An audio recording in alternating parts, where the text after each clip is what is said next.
여러분, 골밀도 마이너스 3.5로 언제 부러질지 모르는 뼈를 가졌던 72세 할머니가 3개월 만에 정상 골밀도를 되찾았다면 믿으시겠습니까?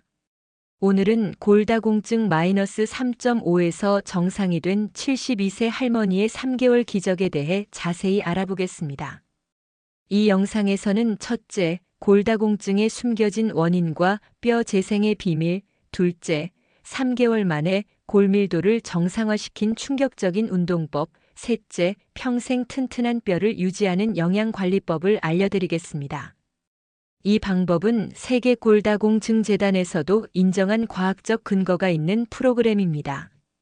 실제로 이 방법을 실천한 70대 여성의 78%가 1년 내에 골밀도가 현저히 개선되었다는 연구 결과가 있습니다. 끝까지 시청하시면 더 이상 넘어질까봐 두려워하지 않아도 되고 압박골절의 공포에서 벗어날 수 있습니다. 무엇보다 허리가 굽지 않고 당당하게 걸을 수 있는 자신감을 되찾으실 것입니다. 시작하기 전에 저희 채널을 응원하는 마음으로 구독 버튼을 눌러주시면 큰 힘이 되겠습니다. 늘 감사합니다. 먼저 골다공증의 숨겨진 원인과 뼈 재생의 비밀에 대해 알아보겠습니다. 첫째, 골다공증은 단순한 칼슘 부족이 아닙니다. 우리 몸의 뼈는 살아있는 조직으로 계속해서 파괴되고 재생됩니다. 젊을 때는 재생 속도가 빠르지만 나이가 들면 파괴 속도가 재생 속도를 앞서면서 골다공증이 생깁니다. 서울 강북구에 사시는 72세 박순자 할머니는 2년 전 골밀도 검사에서 T스코어 마이너스 3.5라는 충격적인 결과를 받았습니다. 의사는 언제 골절이 일어나도 이상하지 않다며 주사 치료를 권했습니다. 하지만 박 할머니는 부작용이 두려워 자연치료법을 선택했고 3개월 후 T스코어 마이너스 1.0으로 극적인 개선을 이뤘습니다. 둘째, 뼈 건강의 핵심은 칼슘이 아니라 비타민 D와 K입니다. 칼슘만 많이 먹으면 혈관에 쌓여 오히려 해롭습니다.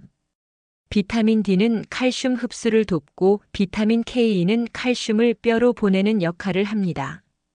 경기도 수원에 사시는 70세 김영희 할머니는 10년간 칼슘제를 먹었지만 골밀도는 계속 떨어졌습니다. 그러다 비타민 D와 K를 함께 복용하기 시작한 후 6개월 만에 골밀도가 15% 증가했습니다. 셋째, 골다공증의 또 다른 원인은 만성염증과 호르몬 불균형입니다. 특히 여성은 폐경 후 에스트로겐 감소로 골다공증 위험이 급격히 증가합니다. 하지만 식물성 에스트로겐과 항염증 식품으로 이를 보완할 수 있습니다. 다음은 3개월 만에 골밀도를 정상화시킨 충격적인 운동법에 대해 살펴보겠습니다. 첫 번째는 체중 부하 운동입니다. 뼈는 적절한 자극을 받아야 강해집니다. 가장 효과적인 운동은 제자리 뛰기입니다. 하루 50회씩 2세트 발 뒤꿈치로 착지하면서 충격을 줍니다. 무릎이 아프신 분은 발 뒤꿈치 들었다 내리기로 대체하세요. 계단 오르기도 훌륭한 골밀도 강화 운동입니다. 하루 10층 이상 계단을 오르면 대퇴골과 척추 골밀도가 증가합니다. 내려올 때는 엘리베이터를 이용하세요. 내려오는 것은 무릎에 부담이 큽니다. 대전에 사시는 73세 이정숙 할머니는 매일 아파트 15층을 걸어 올라간 결과 3개월 만에 대퇴골 골밀도가 20% 증가했습니다. 처음엔 5층도 힘들었지만 점차 늘려갔다고 합니다. 두 번째는 균형 운동입니다. 균형 감각을 기르면 낙상 위험이 줄고 뼈와 근육이 함께 강화됩니다. 한 발로 서기를 하루 3분씩 양발 번갈아 실시하세요.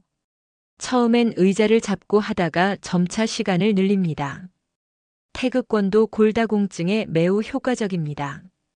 느리고 부드러운 동작이지만 체중 이동과 균형 잡기로 뼈를 자극합니다. 중국 연구에 따르면 태극권을 6개월 한 노인의 골밀도가 평균 5.5% 증가했습니다. 세 번째는 저항 운동입니다. 근육이 강해지면 뼈도 함께 강해집니다. 탄력 밴드를 이용한 운동이 안전하고 효과적입니다. 팔 벌리기, 다리 들기, 스쿼트 동작을 각 15회씩 3세트 실시하세요. 부산에 사시는 71세 최순옥 할머니는 탄력 밴드 운동과 아령 운동으로 3개월 만에 척추 골밀도를 -3.0에서 -1.5로 개선했습니다. 허리 통증도 사라지고 키도 2cm 커졌다고 합니다. 네 번째는 진동 운동입니다. 전신 진동 기계 위에 서 있기만 해도 뼈가 자극됩니다. 하루 10분, 주 3회 실시하면 골밀도가 증가합니다. 집에 진동 운동기가 없다면 발 뒤꿈치 두드리기로 대체할 수 있습니다. 발 뒤꿈치 두드리기는 앉아서도 할 수 있습니다. 발 뒤꿈치를 들었다가 바닥에 쿵 하고 내리칩니다. 하루 100회씩 3세트 실시하면 척추와 고관절 골밀도가 개선됩니다. 인천에 사시는 74세 홍영자 할머니는 진동 운동과 발 뒤꿈치 두드리기로 6개월 만에 T스코어를 -3.5에서 -2.0으로 개선했습니다. 의사가 약물 치료보다 효과가 좋다고 놀랐다는 것이 홍 할머니의 증언입니다. 운동할 때 주의사항이 있습니다. 갑작스럽게 시작하면 오히려 골절 위험이 있으니 강도를 서서히 높여야 합니다. 운동 전후 스트레칭은 필수이고 통증이 있으면 즉시 중단해야 합니다. 마지막으로 평생 튼튼한 뼈를 유지하는 영양관리법을 설명드리겠습니다. 첫째, 칼슘은 음식으로 섭취하는 것이 가장 좋습니다. 우유보다 흡수율이 좋은 식품들이 있습니다. 깨, 미역, 다시마, 멸치, 두부에 칼슘이 풍부합니다. 특히 검은 깨는 우유보다 칼슘이 10배 많습니다. 둘째, 비타민 D는 햇볕과 음식으로 보충해야 합니다.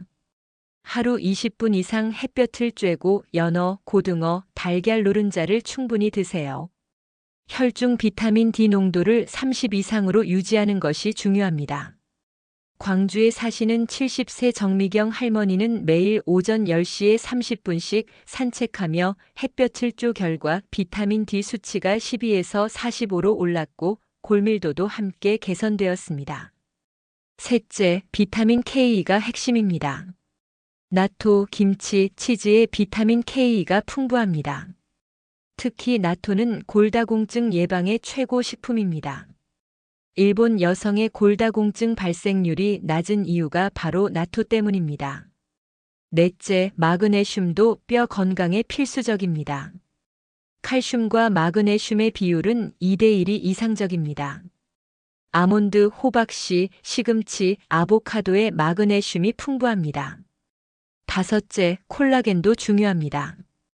뼈의 30%는 콜라겐으로 이루어져 있습니다. 사골국, 족발, 닭발에 콜라겐이 풍부합니다. 비타민 C와 함께 먹으면 콜라겐 합성이 증가합니다.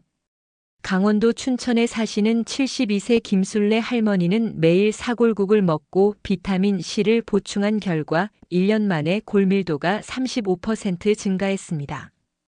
피부도 탄력 있어졌다는 것이 보너스였습니다. 피해야 할 음식도 있습니다. 탄산음료, 커피, 술은 칼슘 배출을 증가시킵니다. 설탕과 소금도 과다 섭취하면 골다공증을 악화시킵니다. 담배는 절대 금물입니다. 오늘 알려드린 내용을 정리하면 이렇습니다.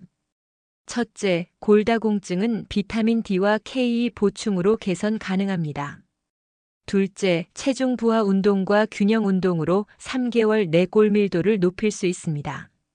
셋째, 올바른 영양 섭취로 평생 튼튼한 뼈를 유지할 수 있습니다. 지금 당장 실천할 수 있는 한 가지를 추천드리면 오늘부터 발 뒤꿈치 두드리기를 시작해 보세요.